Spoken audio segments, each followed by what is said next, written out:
기초 하부 단열재는 가볍게 생략하고 시작합니다. 안동 전원주택의 골조는 몇 번의 타설을 했을까요? 당연히 공기와 공사금액에 엄청난 영향을 줄 수밖에 없습니다. 안동주택의 철근과 레미콘은 어떤 기준으로 주문을 했을까요? 주택에서 내진 설계 강화로 큰 변화가 두 가지 있었는데 레미콘의 주문은 어떻게 할까요? 여기서 철근 1톤이라 하면 정확히 중량이 1톤이라는 얘기는 아닙니다. 설비의 배관이나 전기의 배선관 공사는 레미콘 타설 전에 반드시 매입을 해야 할까요? 박공도 아니고 모임지붕인데 반드시 경사슬랍을 타설을 해야 할까요? 철근 콘크리트조에서 계단 역시 철근 콘크리트조로 일체 타설을 해야 할까요? 정말 물총을 쏘고 싶네요. 골재 섞어서. 박 소장입니다. 버린 콘크리트 위에 그려진 1:1 스케일 가장 정확할 수밖에 없는 현황 도면입니다. 아마 세상에서 가장 큰 주택 도면 아닐까요? 길게는 몇 개월 동안 그려왔던 도면을 현실적으로 느껴보고 수정할 수 있는 마지막 기회가 되기도 합니다. 사실 철근 콘크리트조는 기초 타설 전에 1층 벽체 철근의 정착을 위해서 1층 벽체의 먹놓기를 할 수밖에 없습니다. 기초를 타설하고 나면 다시 한번 먹을 놓고 창문의 크기와 바닥에서의 높이를 표시해주면 목수는 저렇게 급부집을 짜놨습니다. 늘 해왔듯이 저는 기초 하부 단열재는 가볍게 생략하고 시작합니다. 그래도 기초 타설 전에 1층 주방, 욕실, 다용도실의 배관은 해야 합니다. 다만 2층 배관은 후 시공을 선호합니다. 기초 위에 1층 바닥 슬라브를 별도 시공할 경우에도 배관 후 시공을 합니다. 당연히 슬라브 매립을 배운 세대이지만 타공 현장이 그만큼 발전을 했고 후 시공이 배관의 정확한 위치 시공에 훨씬 유리하기 때문입니다. 분전반으로 인입 배선관을 제외한 배선관 매립도 후 시공을 선호합니다.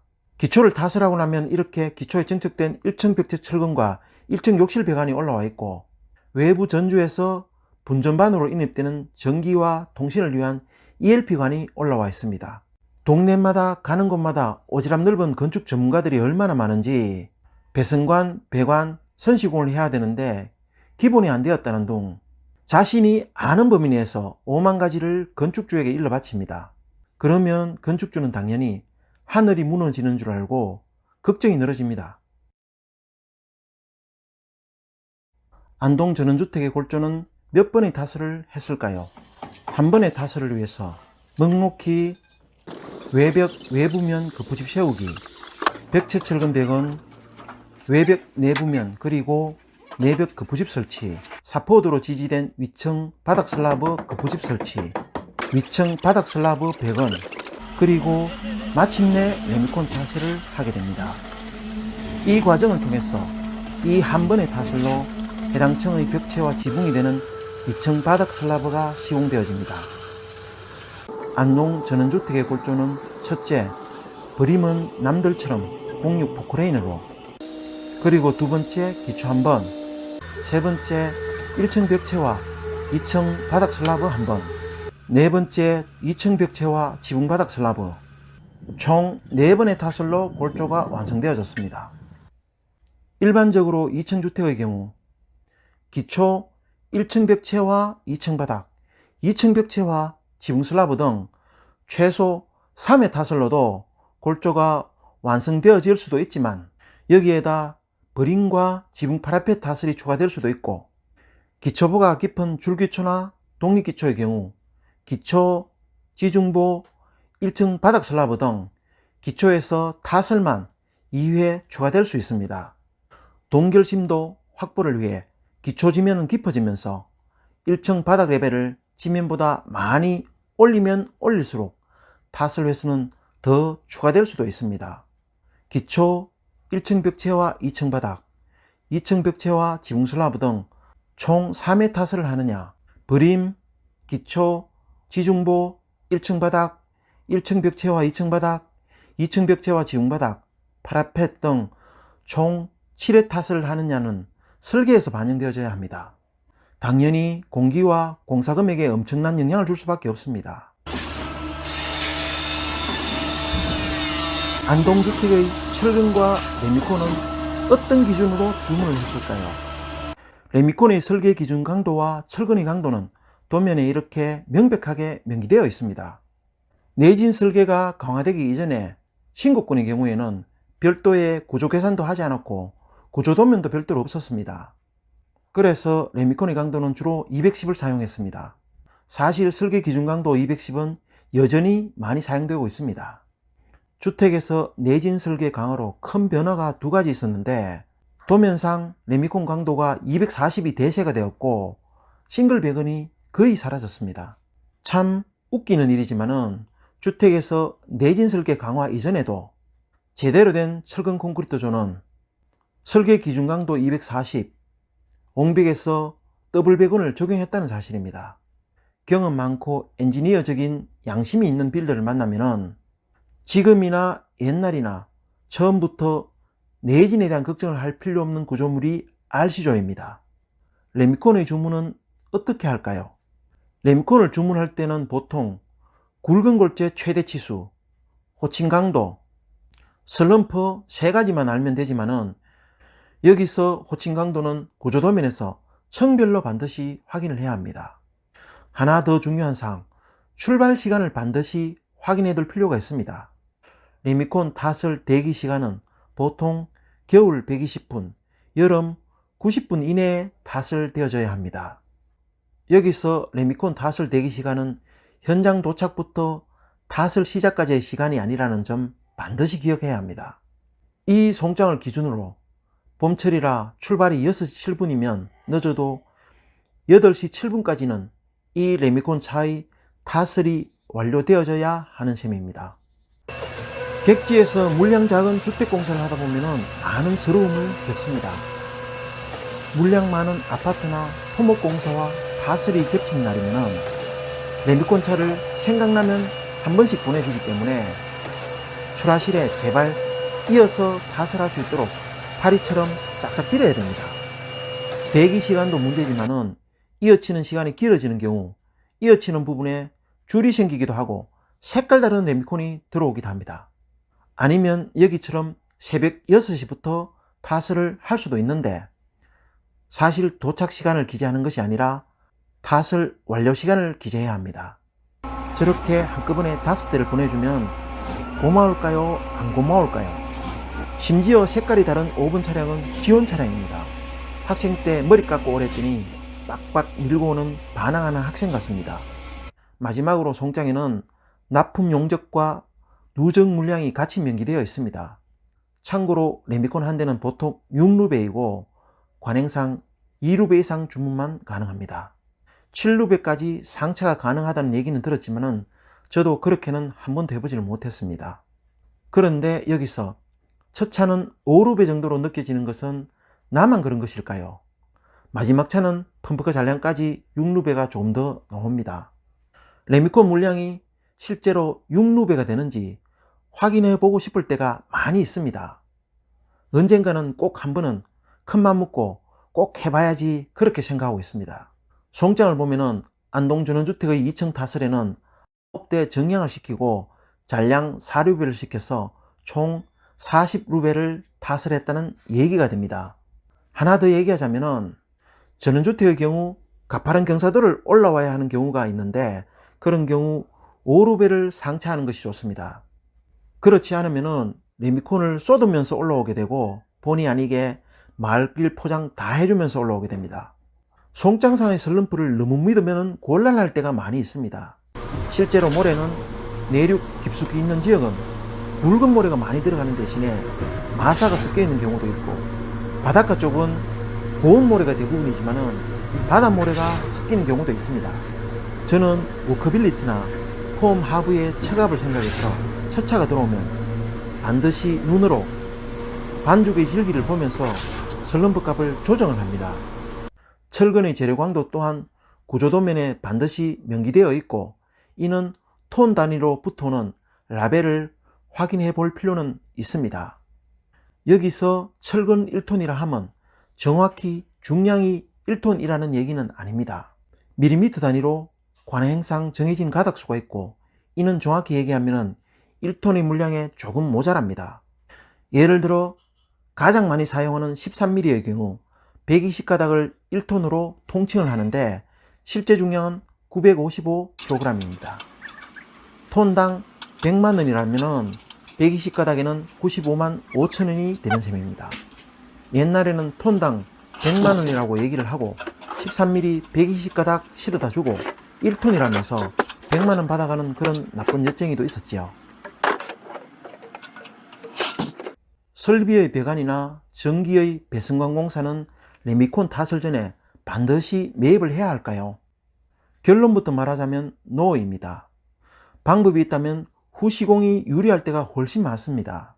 급부직공사, 철근공사, 전기, 설비의 충돌도 피할 수 있고, 참고로 리모델링 하게 되면 구조체에 매립된 배관이나 배선관은 폐기나 철거를 하지도 못하고 할 수도 없습니다.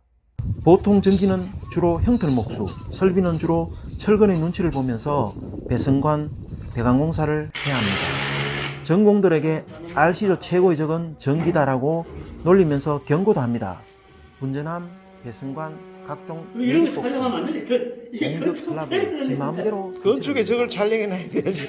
철근 콘크리트도 손상시키지만 단열에는 더 많은 치명상을 안깁니다. 철근 하부에 매립된 CD나 매립복스는 슬라브에도 좋지 않고 열교에 치명적인 원인이 되기도 합니다. 저는 배선관을 선시공해야만 하는 경우도 있지만 탓을 전에 전선관이 지나갈 자리에 스티로폼을 매립해서 후시공할 수 있는 여건을 만들어줍니다. 규모가 큰 전기공사만 했거나 주택공사의 경험이 없는 전공들이 가끔씩 2, 3일씩 현장을 완전히 비우고 전기공사만 할 수 있도록 해달라고 하는 경우가 종종 있습니다. 물론 시간의 여유가 많으면 그럴 수도 있지만은 그렇게 되면은 그 2, 3일 동안 형틀목수는 일을 못하고 놀아야 될 수도 있습니다. 비가 와서 일을 못하고 너무 더워서 일을 못하고 전기까지 나를 괴롭히네, 아마 그래 생각을 할 겁니다. 스위치 콘센트 박스의 매입과 고정을 위해서 그 부집을 부분 해체하고 재조립하는 과정에서 형틀목수가 한 것보다 아무래도 부실해질 수 있습니다. 종종 바닥에 고정시켰던 콘크리트 못을 제대로 복구하지 않은 상태에서 레미콘 탓을 시에 바이브레이터를 무리하게 되면 하부면이 터지는 경우도 생깁니다. 설비는 철근공의 눈치를 보면서 배관 설치를 해야 합니다. 배관 공사 역시 흔히들 자신들만 공사할 수 있도록 현장을 비워달라는 경우도 있습니다. 철근이야 뭐 하루 늦춰서 들어오면 되지만은 형틀은 또 놀아야 되겠네요. 슬리브 형태의 배관 매립은 좀 덜 하겠지만은 가끔씩 기초에서 상하부근 사이를 횡으로 가야만 하는 오수관은 철근과 많은 충돌을 일으킵니다. 상하부근 사이가 공간이 충분히 있는 매트 기초는 좀 덜 하겠지만은 상하부근이 여유가 없으면은 배관 구배를 확보하기가 굉장히 어렵습니다. 물론 하부근 밑으로 배관하면 되겠지만은 철근의 무게와 타설공들의 투철한 직업정신으로 배관이 파손되어졌는지도 모른 채 매립되어지기도 합니다. 전기나 설비를 가능하면 후시공을 하려는 이유는 이런 것들 때문입니다. 필수적으로 선시공을 해야 되는 부분도 있겠지만은 후시공을 하면은 좀 더 정밀하고 AS나 설계 변경에 의한 배관, 배선의 변경도 훨씬 용이합니다. 대규모 공사의 경우는 철근은 철근대로, 목수는 목수대로 별도의 날짜를 지정해서 투입하는 것도 공간별로 분리해서 공사도 가능하겠지만은 소규모 주택공사의 경우에는 서로 양보하기도 하고 때로는 한 팀은 삐져서 가기도 하지만은 그래도 비슷한 날에 비슷한 공간에서 작업을 할 수밖에 없는 경우가 더 많습니다. 그래서 목수와 철근의 협조는 공사의 진행에 필수적입니다. 협조만 잘 되면 서로의 일량이나 시간을 줄인데도 도움이 되기도 합니다. 박공도 아니고 모임지붕인데 반드시 경사슬랍을 타설을 해야 할까요? 저는 가능하면 평슬랍을 타설 합니다.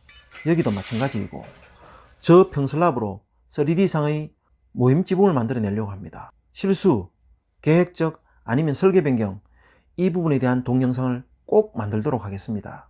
철근 콘크리트조에서 계단 역시 철근 콘크리트조로 일체 타설을 해야 할까요? 안동 전원주택은 계단의 참은 철근 콘크리트조로 시공을 하지만은 계단의 디딤판은 아연각 파이프로 된 경량철골조 시공을 할 예정입니다. 사실 계단의 그 부집 작업이 시간도 제일 많이 소요되고 탓을 하는 과정을 보면은 경사지붕처럼 흘러내리기 때문에 제대로 정확하게 탓을 한다는 것이 쉽지가 않습니다.